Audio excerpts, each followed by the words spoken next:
الذين إن مكناهم في الأرض أقاموا الصلاة وآتوا الزكاة وأمروا بالمعروف ونهوا عن المنكر ولله عاقبة الأمور আল্লাহ সুবহানাহু ওয়া তাআলা বলেন, যাদেরকে আমি দুনিয়ার মধ্যে ক্ষমতা দেব ওই সমস্ত ব্যক্তিরা চারটি কাজ এই জমিনের মধ্যে প্রতিষ্ঠিত করবে। এক নম্বর কাজ হলো সে রাষ্ট্রের মধ্যে সর্বপ্রথম নামাজ প্রতিষ্ঠা করবে, বলেন সুবহানাল্লাহ। দুই নম্বর কাজ হলো রাষ্ট্রের মধ্যে সে যাকাত প্রতিষ্ঠা করবে। তিন নম্বর হলো সৎ কাজে আদেশ করবে।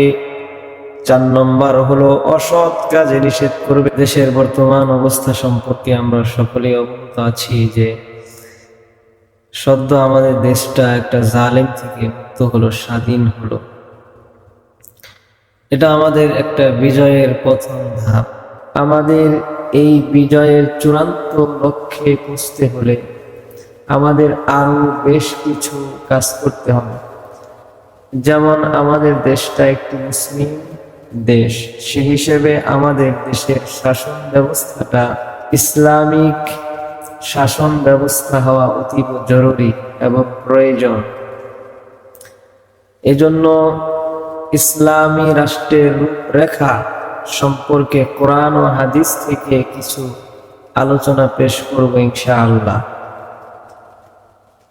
পৃথিবীতে মানব রচিত প্রত্যেক মতবাদী যেরকম ভাবে ব্যর্থ হয়েছে, ঠিক তেমনি ভাবে রাষ্ট্র পরিচালনার ক্ষেত্রেও ব্যর্থ হয়েছে। এজন্য আমাদের দরকার হলো একটা ইসলামিক শাসন ব্যবস্থা, হুকুমত ব্যবস্থা। ইসলামিক শাসন ব্যবস্থা উদ্দেশ্য এবং লক্ষ্য কি, এ ব্যাপারে অনেকে বলে অধিকার আদায়, কিন্তু অথচ অধিকারের সংজ্ঞা দিতে গিয়ে এ ব্যাপারে সকলেই ব্যর্থ হয়েছে। অনেকে বলে থাকেন হুকুমতের উদ্দেশ্য এবং লক্ষ্য হলো সুখ অর্জন করা, সুখ অর্জিত হওয়া, অথচ সুখ একটি অস্পষ্ট বিষয়। কারণ হলো ভিন্ন রুচির, ভিন্ন লোকের ভিন্ন ভিন্ন রুচিবোধ থাকার কারণে তার সুখটাও ভিন্ন ভিন্ন হয়ে থাকে। যেমন ধরেন একজন অপরাধী, সে নেশা করে, তার সুখ হলো নেশার মধ্যে। একজন অপরাধী অপরাধ করে, তার সুখ হলো অপরাধের মধ্যে। এজন্য সুখ অর্জিত হওয়াটাই ইসলামী রাষ্ট্রের উদ্দেশ্য এবং লক্ষ্য হতে পারে না। তাহলে ইসলামী রাষ্ট্রের লক্ষ্য এবং উদ্দেশ্য এ ব্যাপারে কোরআনে হাকিমে আল্লাহ তাআলা সুস্পষ্টভাবে বর্ণনা করেছেন। সূরা হজ 41 নম্বর আয়াতে আল্লাহ বলেন, আল্লাযীনা ইম্মাক্কান্নাহুম ফিল আরদি ওয়া আকামুস সালাতা ওয়া আতাউয যাকাত ওয়া আমারু বিল মা'রুফি ওয়া নাহাউ আনিল মুনকার ওয়ালিল্লাহি আকিবাতুল উমুর। আল্লাহ সুবহানাহু ওয়া তাআলা বলেন, যাদেরকে আমি দুনিয়ার মধ্যে ক্ষমতা দেব ওই সমস্ত ব্যক্তিরা চারটি কাজ এই জমিনের মধ্যে প্রতিষ্ঠিত করবে। এক নম্বর কাজ হলো সেই রাষ্ট্রের মধ্যে সর্বপ্রথম নামাজ প্রতিষ্ঠা করবে, বলেন সুবহানাল্লাহ। দুই নম্বর কাজ হলো রাষ্ট্রের মধ্যে সে যাকাত প্রতিষ্ঠা করবে। তিন নম্বর হলো সৎ কাজে আদেশ করবে। 4 নম্বর হলো অসৎ কাজে নিষেধ করবে। বলেন সুবহানাল্লাহ। তাহলে কোরআনে হাকিমে আল্লাহ তাআলা বললেন, যাদেরকে আমি ক্ষমতা দান করব তারা 4টি কাজ করবে।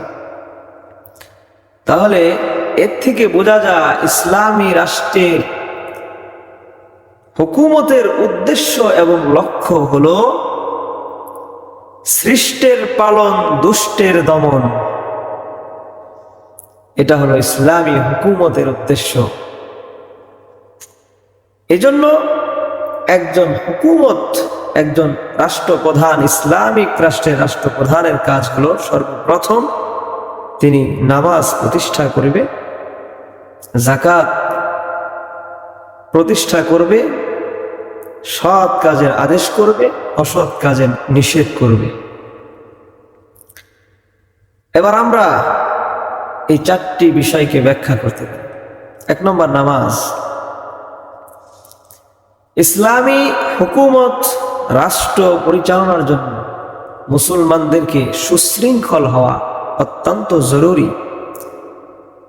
আর এই সুশৃঙ্খল হওয়া, এই বিষয়টা শুধুমাত্র বল প্রয়োগ করে লাঠির মাধ্যমে হয় না, হওয়া সম্ভব না। মানুষকে যখন পৃথিবীর সকল কিছু থেকে বিমুখ করে আল্লাহ সুবহানাহু ওয়া তাআলার দিকে জুড়ে দেওয়া যাবে, অর্থাৎ তাকে যখন নামাজের মধ্যে নিয়ে আসা যাবে, তখন এই ব্যক্তি আল্লাহ তাআলার সামনে দণ্ডায়মান হবে। সে ভাববে আল্লাহ তাআলা আমাকে দেখছেন। এই অনুভূতি যখন তার মধ্যে জাগ্রত হবে, তো এই ব্যক্তি তখন নির্জনে থাকবে, তখনও সে ভাববে আল্লাহ আমাকে দেখছেন। এই ব্যক্তি অন্ধকারে থাকবে, তখনও সে ভাববে আল্লাহ আমাকে দেখছেন। অতএব এই ব্যক্তি দ্বারা পাপ কাজ হওয়া সম্ভব হয় না। এজন্য নামাজি ব্যক্তি, আল্লাহ সুবহানাহু ওয়া তাআলা নামাজি ব্যক্তিকে এমন বানায়া দেন, সে যখন আল্লাহ সুবহানাহু ওয়া তাআলার কুদরতি পায়ে সিজদা করেন, নামাজ আদায় করেন, নামাজ তাকে আল্লাহ তাআলার সন্নিকটে নিয়ে যান, আল্লাহ তাআলার প্রতি মুহাব্বত হন। এজন্য এই ব্যক্তি যেখানেই থাকে সে স্মরণে রাখেন যে আল্লাহ তাআলা আমাকে দেখছেন। আর এই কারণে ওই বান্দা আল্লাহ তাআলার নাফরমানি করতে পারে না। আর যখন মানুষ নামাজে জামাতের পা বন্ধ হয়ে যায়, জামাত হয়ে যায়, মানুষগুলো সুশৃঙ্খল হয়ে যায়, মানুষের দিনগুলো ভালো হয়ে যায়, আল্লাহর ভয় ভীতি তার মধ্যে চলে আসে। এই জন্য খেলাফতের প্রথম কাজ হলো একজন মানুষকে নামাজি বানানো, সমাজে রাষ্ট্রের মধ্যে নামাজকে কায়েম করা। আল্লাহর রাসূল সাল্লাল্লাহু আলাইহি ওয়াসাল্লাম রাষ্ট্রপ্রধান ছিলেন। প্রথম কাজ ছিল আল্লাহর রাসূল সাল্লাল্লাহু আলাইহি ওয়াসাল্লাম নামাজ প্রতিষ্ঠা করেছেন। নামাজের মুসল্লা আল্লাহর রাসূল সাল্লাল্লাহু আলাইহি ওয়াসাল্লাম ইমামতি করেছেন। আল্লাহর রাসূল সাল্লাল্লাহু আলাইহি ওয়াসাল্লাম অন্তিম সময় যখন নামাজ আসতে পারেন না, ঘরের দরজা খুলে দিলেন। দেখেন হযরতে আবু বকর সিদ্দিক মানুষদেরকে নামাজ পড়তেছেন। আল্লাহর রাসূল সাল্লাল্লাহু আলাইহি ওয়াসাল্লাম এই দৃশ্য দেখে অত্যন্ত খুশি হলেন। হযরতে আবু বকর সিদ্দিক রাদিয়াল্লাহু তাআলা আনহু খেলাফতের আগে আল্লাহর রাসূল সাল্লাল্লাহু আলাইহি ওয়াসাল্লাম হযরতে আবু বকরকে ইমামতির প্রশিক্ষণ দিচ্ছেন। বলেন সুবহানাল্লাহ। তাহলে কারণ নামাজ প্রতিষ্ঠা করতে হবে, এজন্য হযরত আবু বকর সিদ্দিক রাদিয়াল্লাহু তাআলা আনহু খেলাফতের সূচনাই হলো ইমামতি, নামাজ দ্বারা।